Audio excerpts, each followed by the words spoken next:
வணக்கம். நான் சாந்தி வெற்றிவேல். ஆடி மாதத்துக்கு மாத்திரம் ஏங்க இவ்வளோ சிறப்பு? ஆச்சரியமாக இருக்குது.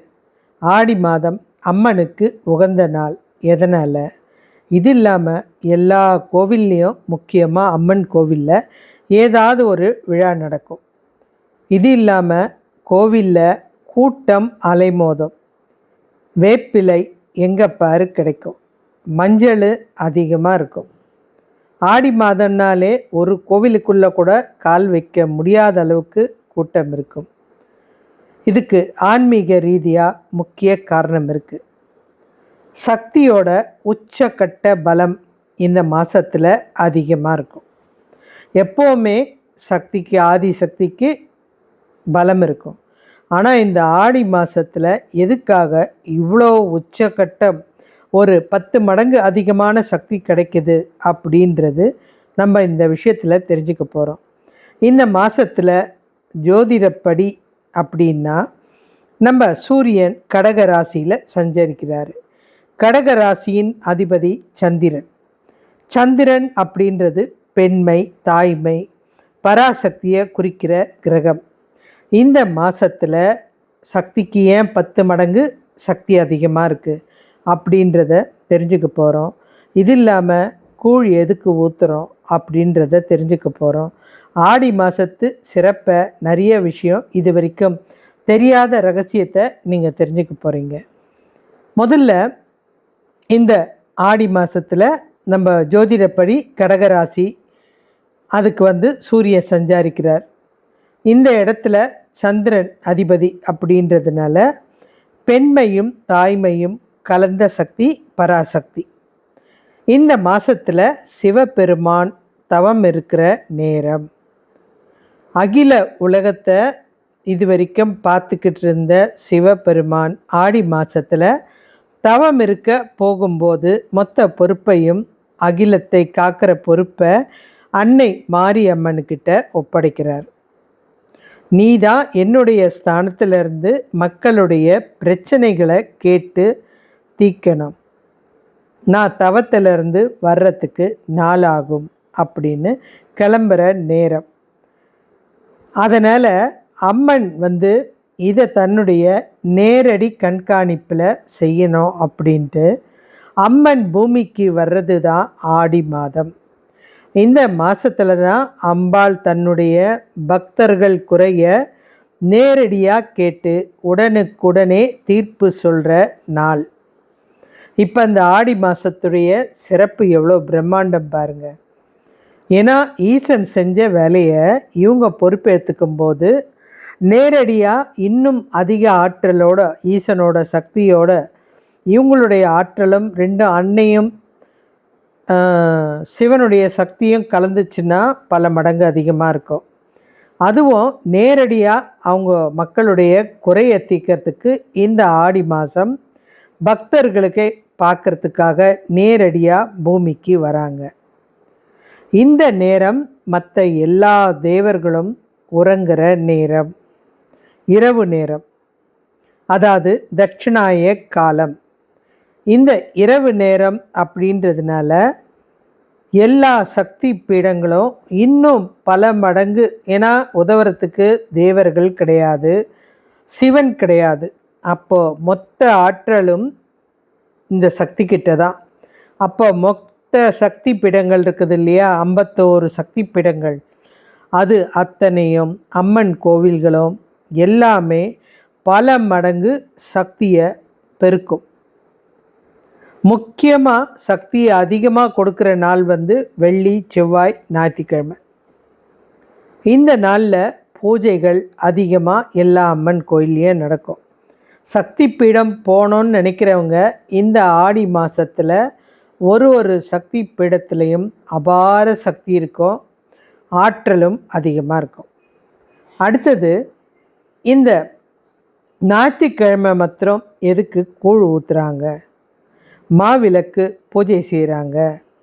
ஆடி மாத வழிபாட்டில் இது ரொம்ப முக்கியமான ஒன்று. இது நம்ம கண்டிப்பாக தெரிஞ்சுக்கணும். ஜமதக்னி அப்படின்னு ஒரு முனிவர், இவருடைய மனைவி தான் ரேணுகா தேவி.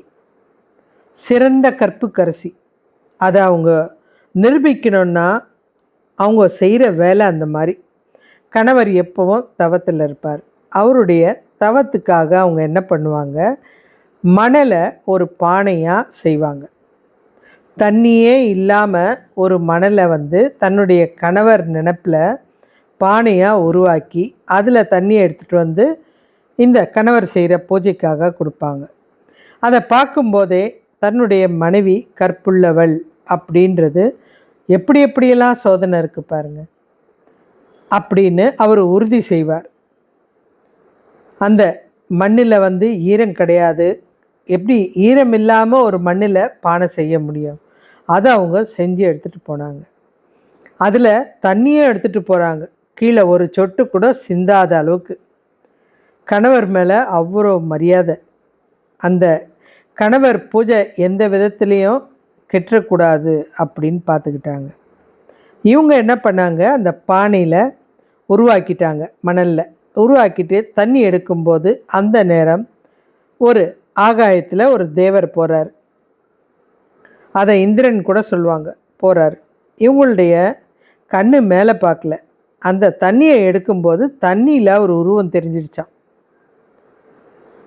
இவங்க என்னடா இது இப்படி ஆயிடுச்சு, அந்த பானை தூள் தூளாக அப்படியே தண்ணியில் கரைஞ்சிடுச்சு. இவங்களுடைய பார்வை கண்டிப்பாக அந்த தேவர் மேலே படலை, தண்ணியில் தான் அந்த நிழலை பார்த்தாங்க. அதனால் திரும்பவும் குடம் செய்யலான்னு பார்த்தா குடம் செய்யவே முடியல. குடம் உடஞ்சி போகுது.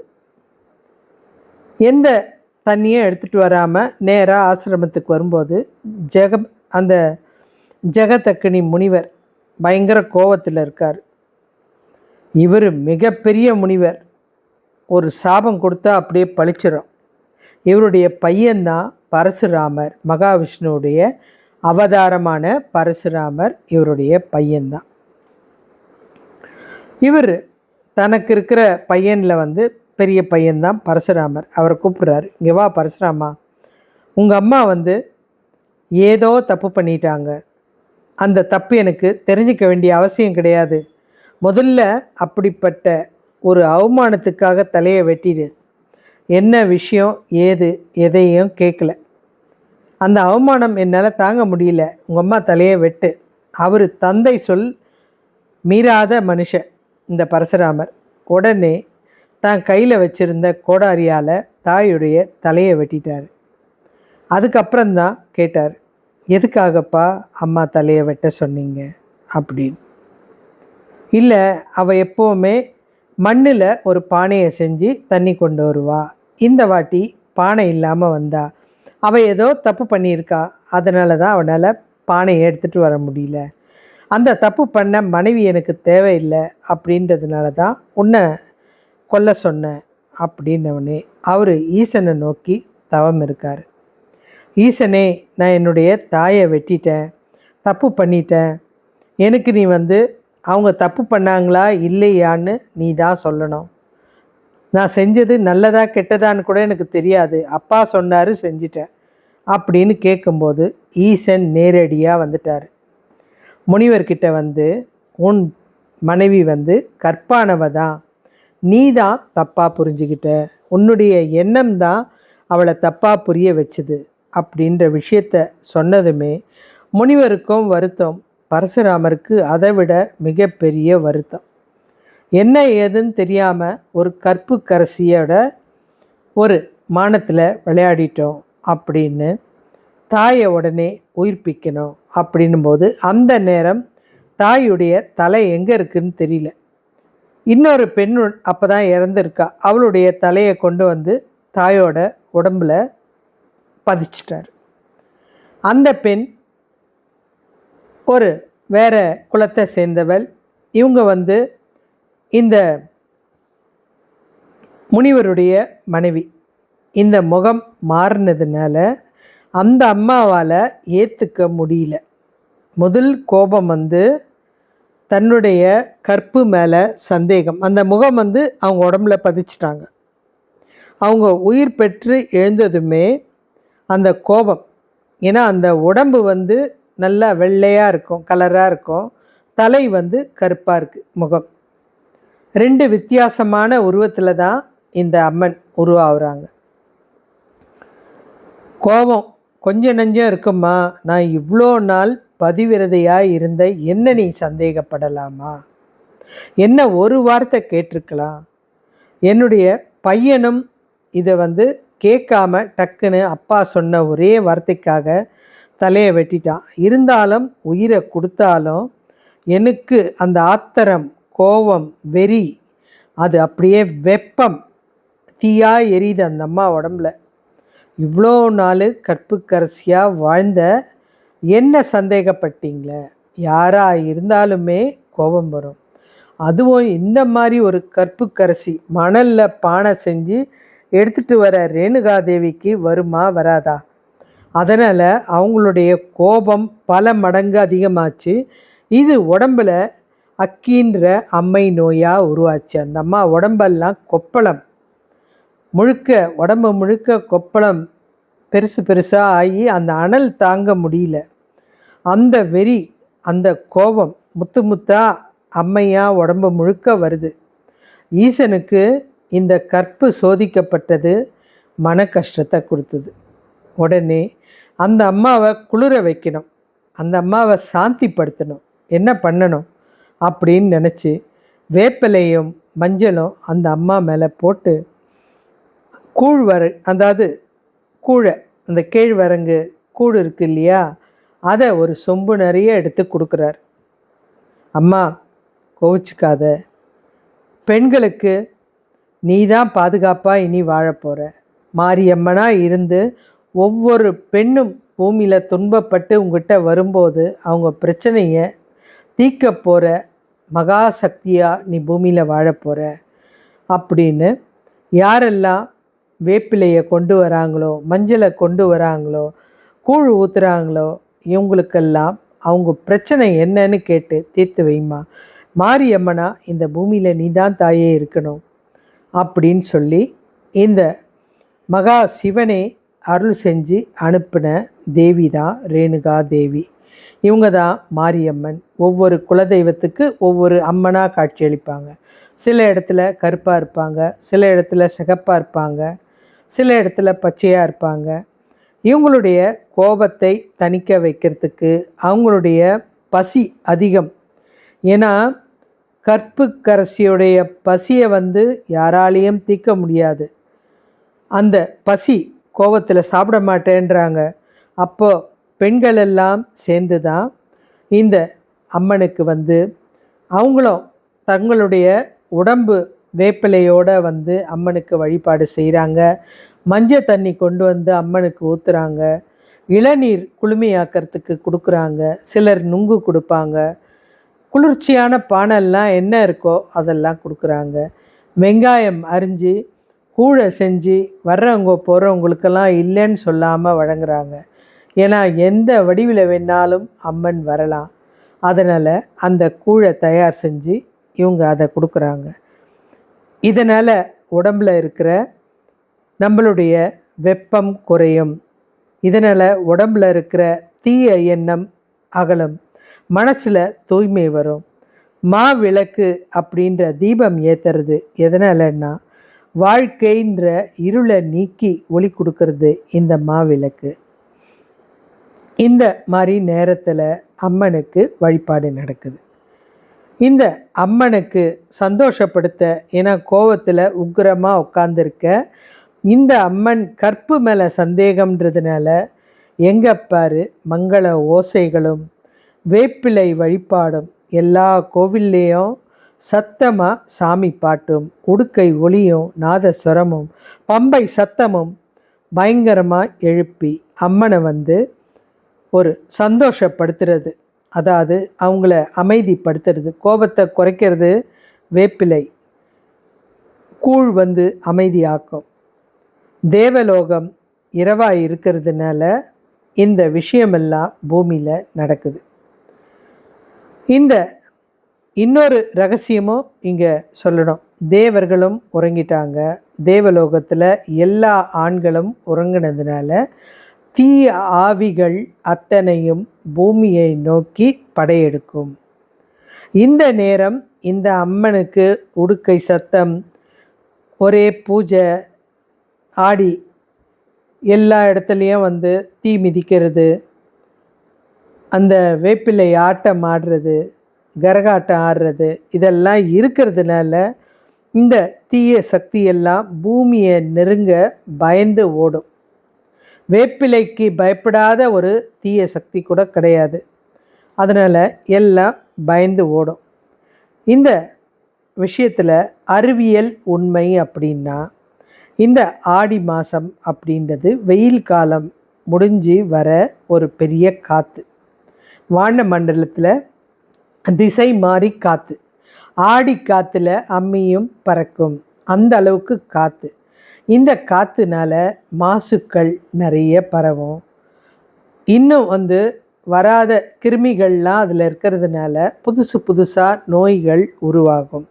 இதனால் நம்ம முன்னோர்கள் உடனே இதுக்கு ஏதாவது ஒரு விஷயம் செய்யணும் அப்படின்னு நினச்சி அந்த ஆடி மாதத்தில் கூழ் செஞ்சு குடித்தா உடம்புல இருக்கிற நோய் எதிர்ப்பு சக்தி அதிகமாகும். சின்ன வெங்காயத்துக்கு நுண்கிருமிகளை அழிக்கக்கூடிய ஆற்றல் இருக்கும். வேப்பிலைக்கு உடம்பு குளிர்ச்சியை தரக்கூடிய சக்தி இருக்கும். மஞ்சளுக்கு எந்த வித தீய சக்தியும் நம்மளை நெருங்க விடாமல் பார்த்துக்கும். இத்தனை சக்தியும் நிறைஞ்சது தான் இந்த ஆடி மாதம். இந்த ஆடி மாதத்தில் அம்மனுக்கு கோபத்தை குறைக்கிற நாள். அதுவும் இல்லாமல் அசுரர்களை பூமிக்கு நெருங்க விடாமல் இவங்க சம்ஹாரம் பண்ணுறதுனால தீய சக்திகள் அத்தனையும் ஓடுறதுக்காக தான் வேப்பிலை அலங்காரம் நடக்குது. வேப்பிலை இல்லாத வீடே பார்க்க முடியாது. கூழ் ஊற்றுறது அத்தனை பேரும் செய்ய வேண்டிய விஷயம். இதில் வந்து ஜாதி மதமே கிடையாது. இதில் ஒருத்தர் முதல் வாரம் கூழ் ஊற்றுவாங்க, 2வது வாரம், 3வது வாரம், கிட்டத்தட்ட ஒரு 6-7 வாரம் இந்த கூழை ஊற்றுவாங்க. ஒவ்வொருத்தருக்கு ஒவ்வொரு அவங்கவுங்க வம்சத்துப்படி அந்த வார கணக்கு இருக்கும். இந்த கூழ்னால காலரா, அம்மை நோய், மனுஷ உடம்புல ஏற்படுற தீய நோய்கள் வராது.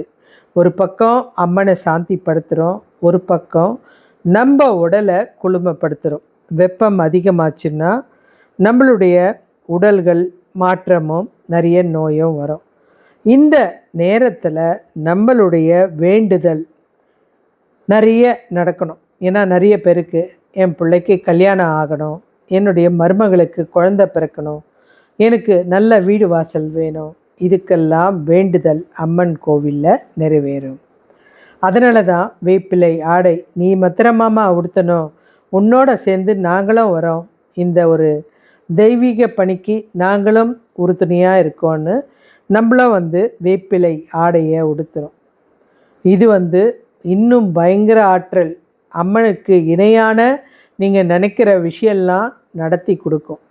கணவனுக்கு உடம்பு சரியில்லையா, வேப்பிலை ஆடை உடுத்துங்க, கோவிலில் வலம் வாங்க.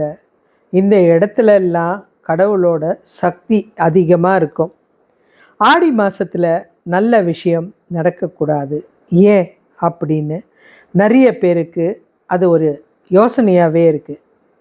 சுப காரியங்கள் தவிர்க்கணும். ஏன்னு கேட்டால் ஆடி மாதத்தில் திருமணம் செய்யக்கூடாது. இதெல்லாம் எதனாலன்னா மாதம் நல்ல மாதம் கிடையாது அப்படின்ட்டு தவறு. மாதம் இதை விட ஒரு நல்ல மாதம் எதுவுமே கிடையாது. ஆடி மாதம் அம்மன் உக்கிரத்தை தணிக்கக்கூடிய நம்ம இறை வழிபாடு செஞ்சு அந்த அம்மனை சாந்திப்படுத்தணும். அதாவது நம்மளுடைய எண்ணம் முழுக்க இறை வழிபாட்டில் இருக்கணும். அதுக்காக தான் புதுசாக கல்யாணம் பண்ணவங்க அம்மா வீட்டுக்கு போகிறாங்க. ஏன்னா இறை வழிபாட்டில் கவனம் செலுத்த முடியாது. அதே மாதிரி முழுக்க சுப நிகழ்ச்சிகளை தள்ளி வைக்கிறதுக்கு காரணம் ஒரே இறை வழிபாட்டில் இது ஒரு நம்ம கடவுளோடு சேர்ந்து செய்கிற ஒரு வழிபாடு. இறை வழிபாட்டில் இருக்கணும். முழு கவனம் இறை வழிபாட்டில் பெண்கள் இருக்கணும். விவசாயம் செய்ய வேண்டிய நேரம் இது. உழைப்பிலேயும் தெய்வீக சக்தியிலையும் உடல் ஆரோக்கியத்திலையும் கவனம் செலுத்துறது தான் இந்த ஆடியோடைய சிறப்பு. உடல் ஆரோக்கியமாக இருந்தால் வியாபாரம் நல்லா நடக்கும். அப்போ வியாபாரத்துக்கு உண்டான முயற்சி தயாரிக்கிறதெல்லாம் ஆடி மாதம் தொடங்குவாங்க. ஆடி பிறக்கட்டுங்க, ஆடி பிறந்தால் வழி பிறக்கும். ஆடி மாதம்தான் ஒரு வியாபாரமும் தொடங்குவாங்க. ஆடி மாதம் உடல் நல்லா இருக்கணும். ஆடி மாதத்தில் சுப நிகழ்ச்சியில் நம்மளுடைய கவனம் போச்சுன்னா நம்ம உடல் நலத்தில் அக்கறை இருக்காது, இறை வழிபாட்டில் எண்ணம் இருக்காது, கடவுளுக்குன்னு ஒரு நேரம் ஒதுக்கணும்ல. அதனால் இதெல்லாம் செய்யணும். மீறி அந்த காற்றுனால நமக்கு நோய் கிருமி வந்துச்சுன்னா அதை குறைக்கிறதுக்கு தான் கூழ் அப்படின்றது. நியாயப்படி பார்த்தா ஆடி மாதம் முழுக்க கூழ் ஊற்றணும். அது ஒவ்வொருத்தர் ஒவ்வொரு வாரம்னும் போது எப்படியாவது நமக்கு யார் வீட்டில் இருந்தாது அந்த கூழ் வந்துடும். இல்லை கோவில்லையாவது ஊற்றுவாங்க. எப்படியாவது அந்த கூழ் ஒவ்வொரு ஞாயிற்றுக்கிழமையும் மருந்து மாதிரி நம்ம உடல் ஆரோக்கியத்துக்கு கிடச்சிடும். அதை வாங்கி குடிக்கிறது அம்மனுக்கு கொடுக்குற மாதிரி. அது அவ்வளோ சக்தி வாய்ந்ததுங்க. இதை நிறைய பேர் பீடமார்த்தம் அப்படின்னு சொல்லுவாங்க. இது தவறி போயிடுச்சுங்க. அதாவது பீடு அப்படின்னா பெருமை மிகுந்த மாதம். பீடு அப்படின்னா சுத்தமான தமிழில் பெருமை மிகுந்த மாதம். இதை தவறா பீட மாதம் அப்படின்னு நம்ம ஒரு வார்த்தை தவறிச்சினாலே அந்த வார்த்தையோட அர்த்தம் மாறி போயிடும்.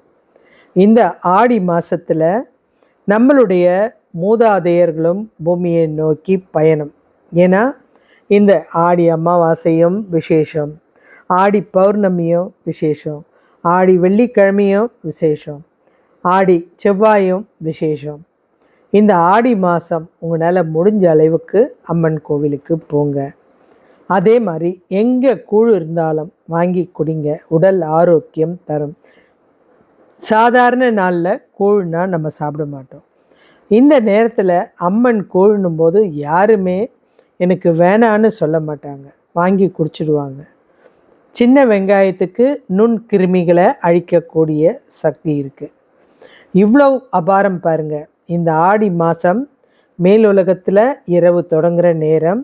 இந்த நேரத்தில் சாயங்கால நேரன்றது ஆணி, அதுதான் ஆணி உத்திரம், ஆணி மஞ்சரம் இதெல்லாம் நடந்தது. அப்போ தான் ஈசன் விஷம் அருந்திய நேரம். அதுக்கப்புறம் அவர் தவத்துக்கு போயிட்டார். இரவு வந்துருச்சு.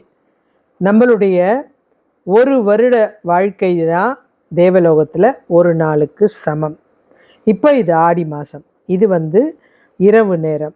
இந்த நேரத்தில் தீய ஆவிகள்லாம் பூமிக்கு வரும்போது இந்த பம்பையும் உடுக்கையும் மேளமும் அம்மன் பாட்டும் இந்த ஓம் சக்தின்ற கூச்சலும் குழப்பமும் இந்த ஆவிகளை நடுங்க வச்சு ஓட செய்யும். அதுவும் இல்லாமல் அம்மன் பாதுகாக்கிற அரசாட்சி செய்கிற நேரம் இந்த ஆடி மாதம். ஈசனுக்கு சமமாக இந்த அம்மன் நம்மளை பாதுகாக்கிற நேரம். அம்மனுக்கு துணையாக நம்மளும் நிறைய விரதங்கள் இருந்து அம்மனுக்கு பாதுகாப்பாக இருக்கும். இந்த நேரத்தில் உங்கள் வேண்டுதல் எதுவாக இருந்தாலும் அம்மன் கோயிலுக்கு போய் வேண்டுங்க. முக்கியமாக செவ்வாய்க்கிழமை வேண்டுதல், வெள்ளிக்கிழமை வேண்டுதல் நல்லது, ஞாயிற்றுக்கிழமை கூழ் ஊற்றுறது நல்லது. இந்த 3 நாளும் ரொம்ப அம்மனுக்கு பிடிச்ச நாள். இந்த அம்மனுடைய சிறப்பு உங்களுக்கு தெரிஞ்சுதா?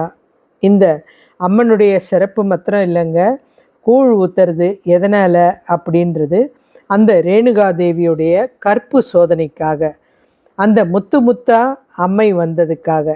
அதனால் இந்த தேவியை நம்ம குளிர்விக்கணும், இந்த அம்மனுக்கு வழிபாடு செய்யணும். அம்மன் சிந்தனை நமக்கு எப்போவும் இருக்கணும். இந்த அம்மன் ஆட்சி செய்கிற இந்த ஆடி மாதம் நம்ம அம்மனுக்கு துணையாக சிறந்த இறை வழிபாட்டை செய்யணும். இது அத்தனையும் அம்மனுக்காக நம்ம செய்கிறதுனால நம்ம நினைக்கிற எண்ணங்கள் எல்லாம் இந்த அம்மா நமக்கு செஞ்சு கொடுப்பாங்க. எந்த அம்மனாக இருந்தாலும் ஆடி மாதம் 10-15 மடங்கு சக்தி அதிகம், ஆற்றல் அதிகம். முடிஞ்சால் சக்தி பீடங்கள் இருக்கிற கோவிலுக்கு போய் தரிசனம் பண்ணுங்க, ஆற்றல் அதிகம். சிறந்த பழமையான அம்மன் கோவிலுக்கு போங்க. இன்னும் அதிக ஆற்றலை உங்களுக்கு கொண்டு வந்து தரும். அம்மனுடைய சிறப்பு அந்த மாதிரி. இந்த உலகத்தில் எவ்வளோ விஷயங்கள் நமக்கு தெரியாமல் இருக்குது. இன்றைக்கி இது தெரிஞ்சுது. இதை நீங்கள் என்ன பண்ணுறீங்க? தெரியாதவங்களுக்கு சொல்லுங்கள், மற்றவங்களுக்கு பகிருங்க, ஆடி சிறப்பை சொல்லுங்கள். மீண்டும் ஒரு நல்ல தலைப்பில் நம்ம சந்திக்கலாம். சேனலை சப்ஸ்கிரைப் பண்ணுங்கள். நன்றி.